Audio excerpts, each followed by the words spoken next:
Before we continue, I've been personally funding the Finding Genius podcast for 4.5 years now, which has led to 2,700 plus interviews of clinicians, researchers, scientists, CEOs, and other amazing people who are working to advance science and improve our lives and our world. Even though this podcast gets 100,000 plus downloads a month, we need your help to reach hundreds of thousands more worldwide. Please visit findinggeniuspodcast.com and click on Support Us. We have 3 levels of membership from $10 to $49 a month, including perks such as the ability to see ahead in our interview calendar and ask questions of upcoming guests, transcripts of podcasts you're interested in, the ability to request specific topics or guests, and more. Visit findinggeniuspodcast.com and click Support Us today. Now back to the show. Before we get started, I have a quick favor. I've been self-funding the Finding Genius podcast for 5 years now. I've done over 3,000 episodes. And as you can see on YouTube, we're up over 1 million views on the channel, which is fantastic. The next thing I really want to push on is to get up to 10,000 subscribers, because once we do, we'll be able to put a donate button and we'll be able to solicit donations to help keep the podcast running and to also get the Finding Genius Foundation moving along. We have a big project studying anxiety, depression, and PTSD and working on a product to help people overcome these problems, because I've seen them explode recently after the last 2 years of the whole virus situation. So if you would, please subscribe to the podcast. That would help us tremendously. Give us a thumbs up and check in the description for Buy Me a Coffee. It's about $5. If you could buy me a coffee, I'd really appreciate it. It would help keep the channel going, and I love coffee. Thank you.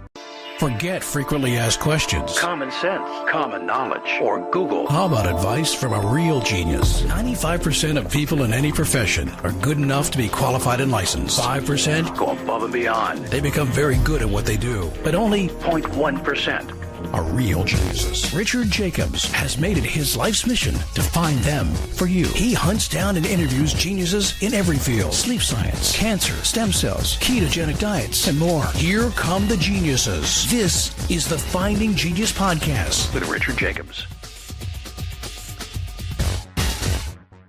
Hello, this is Richard Jacobs with the Finding Genius Podcast. I have David Selman. He's part of Savvy Organics Farm. We're going to talk about his farm, his YouTube channel, homesteading, the produce they make, etc. So welcome and thanks for coming, David.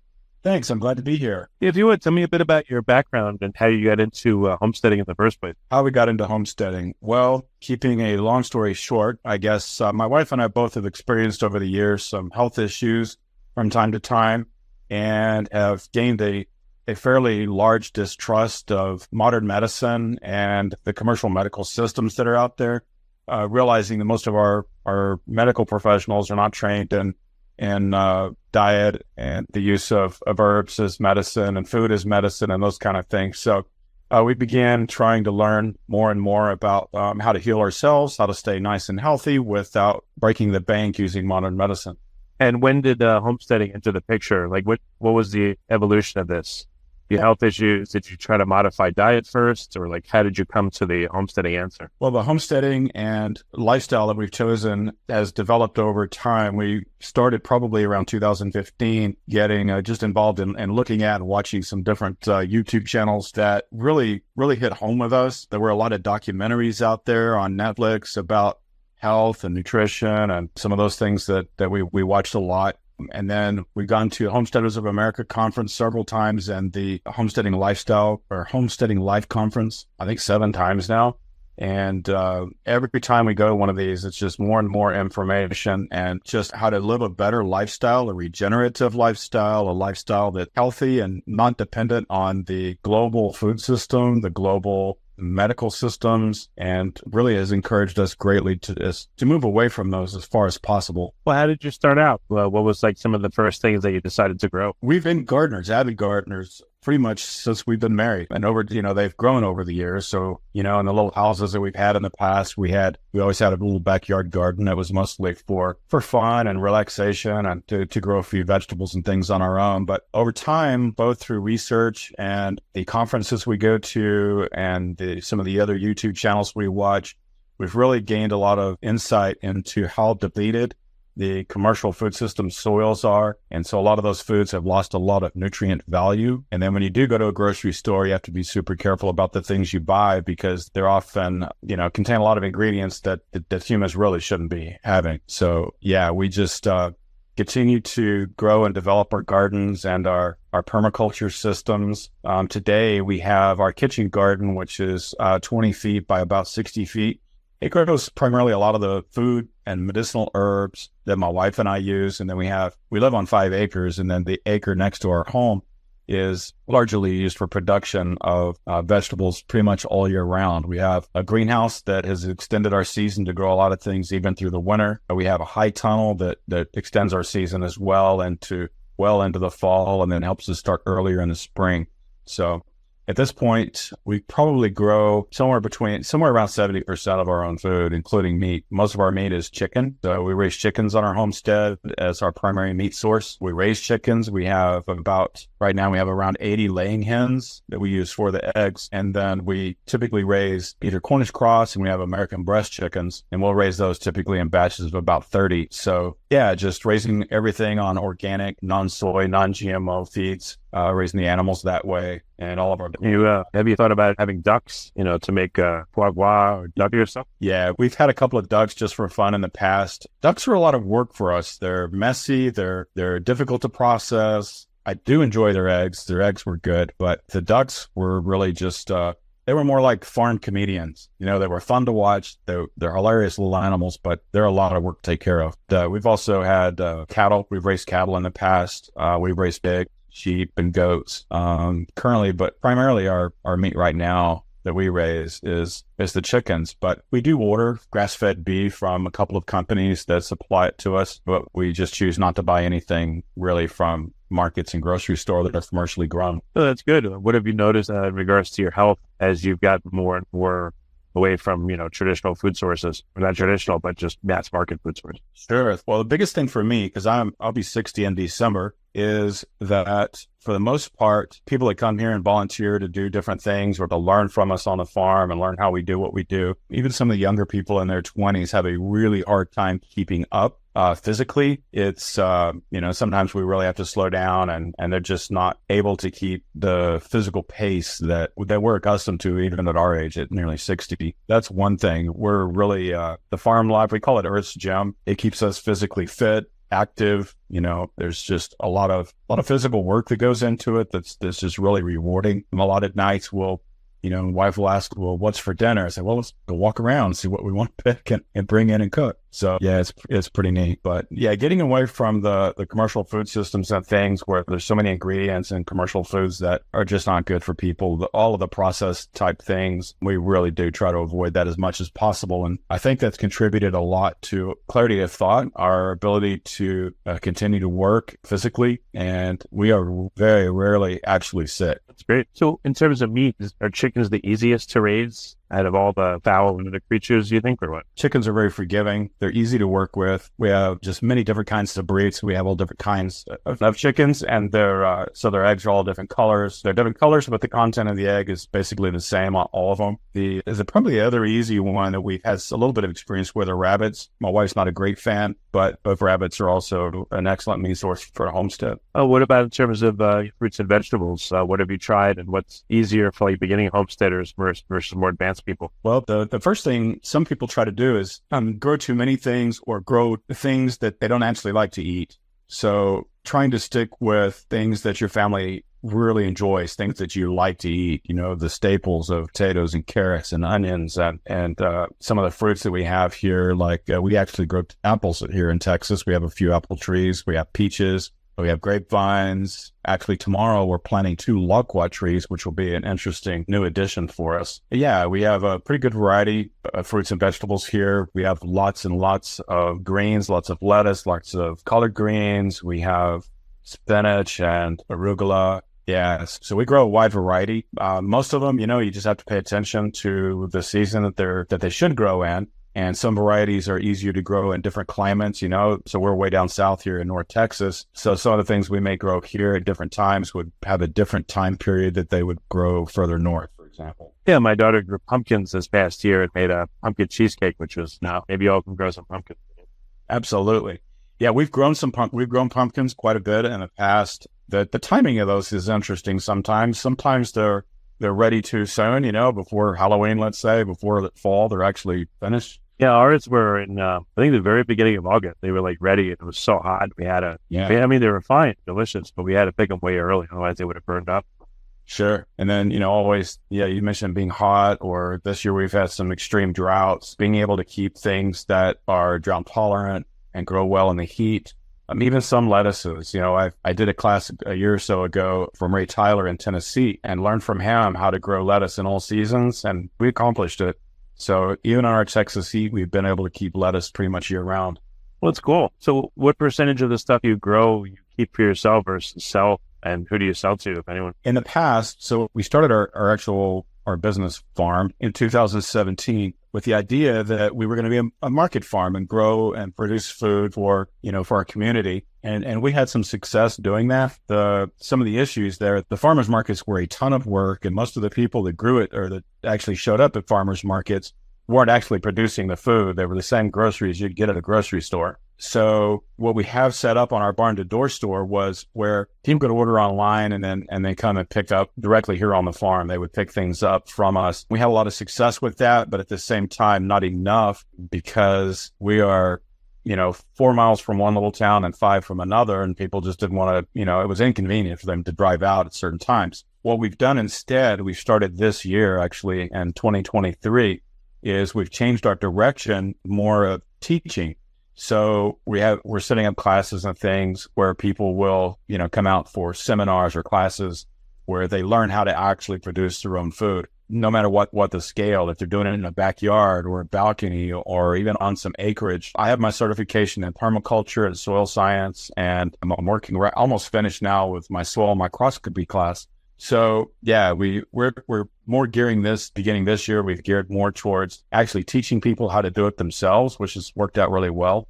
Like, for example, last weekend, we had a class on growing microgreens. We had a good turnout. Actually, some of the students have been sending me their photos of the things from the class that germinated, they've grown, and they're super excited to be able to produce some greens for themselves and, for winter months when things are not growing well. And, most of our clients and things, they tend to be a lot like us. They are beginning to shy away from the commercial systems. We've seen not just in our area, but across the country. As Joel Salatin puts it, we're seeing a tsunami of people moving towards modern homesteading, self-sufficiency, living off grid, and those kind of things. Great. Being less and less dependent on systems that are out there. Almost 2 years ago now, we even took our farm to be solar powered. So we really aren't even dependent on the utilities. We have rain catchments, so we capture our own rain, both for ourselves and irrigation. So yeah, trying to be as independent as possible. You do rain? Okay, let's talk about some of that. So the major inputs, I guess, normally would be fertilizer, electricity, maybe diesel, what else? Rain, water. So which ones have you offset how? Like, tell me a little bit about the rain catchment, for an example. What do you capture and how's it impacted you? Well, electricity is the easiest one. We have a solar array in our field in the back, and it supplies probably 95% of our electrical power needs. And we have 2 Tesla battery backups or batteries in the garage that they're usually fully charged by noon. And so if there's any power outage or grid outage or anything, our lights are always on, and, even when our neighbors are in the dark. So that's been really good. It was very expensive, I'll admit. So sometimes you have to offset, why you want to do something, and as opposed to the economic value of it. So there's definitely trade-offs there. The solar energy is very expensive, but to be independent, it's well worth it to us. Rain catchment, we have 6 rain barrels on our house. They go into 55-gallon barrels, and then we have a pump that we can pump all those barrels out into a holding tank out near one of the corners of our field away from the house. That's connected to our irrigation. We're still connected to city water for showers and that kind of stuff, but the dependence is we're not really dependent, because if there's something wrong with the water supply or a problem with it, we have our own filter set up where we can easily use the rainwater in any of our systems to both for drinking and everything else. So the rainwater catching and the solar save you money, or is it even in terms of the effort? The return on investment on the solar is going to take a few more years, probably about 10 or 12 more years for us to recoup what the cost was there. But the cost really wasn't important. It was more important for our lights to be on and for our freezers to be operational and that sort of thing. That's more important to us as modern homesteaders. The rainwater is awesome. It takes a quarter of an inch of rain to completely fill our system. So it doesn't take a whole lot of rain at all. And, most of the year we're generating enough electricity, for example, to most of our power gets sent back to the grid. So that offsets, the cost when there may be a few days or something where our connection to the grid is actually supplying us a little power, for a few really stormy or cloudy days. But the sunny days that it's generating more than offset that. Most of the time we end up with an electric bill that's negative, or the few times we get an electric bill, it may be like $20 or something silly. Okay. What about fertilizer, the other inputs that are needed? Sure. The only thing we have that's diesel that requires fuel is our tractor, and it's 5 gallons fills our little Yanmar Yanmar T235 tractor. It's perfect for our 5-acre farm, and the 5 gallons of diesel in that usually last us about 2 months. So that's pretty good. It's very fuel efficient, and we use the thing every day. When we haul feed and water and things out to our mobile pasture chickens. We haul water out to them and their feed and grain and stuff daily. So the tractor comes in very handy. Yeah. So as far as fertilizers and inputs like that, we really don't use much of anything as far as fertilizer goes. As permaculture specialists, what we try to do is mimic nature, like it would in a forest floor, for example. So we compost everything that can be composted. Through that, we regenerate soil and add those things back into the soil, and those are our fertilizers. Occasionally, we might buy something like a fish emulsion or something like that for a boost, but most of the time, we're using regenerative soil practices that keep our soils healthy and alive.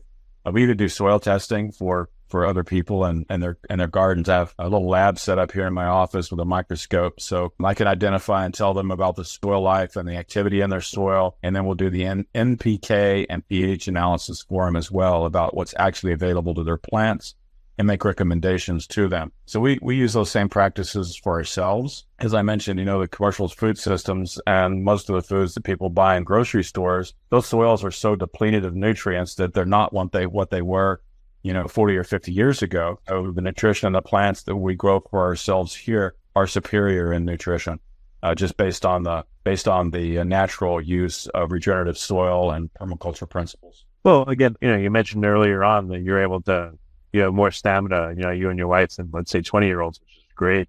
Amazing. What else have you noticed, now that you've converted most of your diet to eating your own fresh food? I don't crave the junk food. I don't crave hamburgers from Whataburger. I don't, it probably took a year or two before that was the case, but I really avoid eating out. I avoid eating at fast food places. They don't have anything to offer anymore.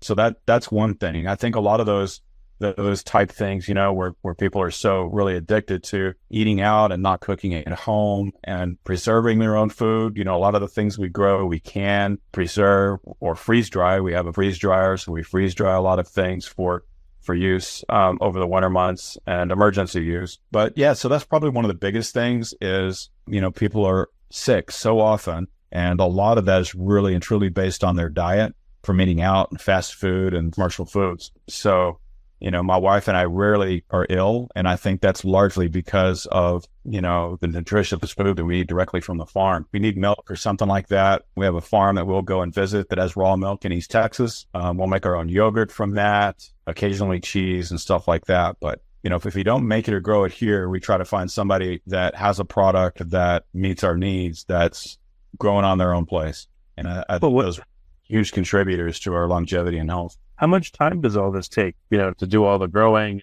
the cooking, prep, and all the other stuff versus, again, going to Whataburger or just eating whatever? Well, it does take more time. It is all on its own. It's a full-time job by itself. It is a lifestyle style change that people have, if they want to live this, they just have to embrace that. There are a lot of people that live this modern homesteading life that still have full-time jobs, and they go to work and they do this to the degree that they can, working evenings, weekends on that kind of thing. In fact, I still work. I have a home inspection business where I do home inspections for real estate.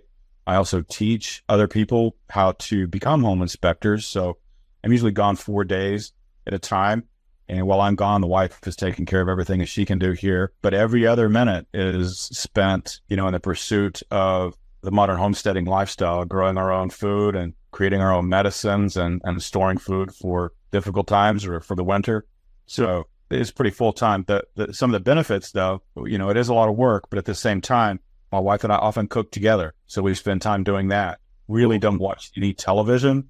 We when we want entertainment or, we want to do something like that, we'll watch something that's educational, maybe a documentary or something like that. Or we have a whole host of YouTube channels that we'll watch. So just getting away from what might be considered norm for society, you're 9 to 5, come home, pick something up to eat for dinner on the way home and, eat when you get there and then sit around and watch TV.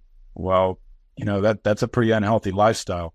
Yeah. Overall. So those are the kind of things that we've learned to move away from. Even when we are ill, we've also learned quite a bit about making our own medicines. So if we have some kind of an infection or some kind of illness going on, we have a lot of herbal remedies and things that we can use here for treating ourselves before having to go to a doctor.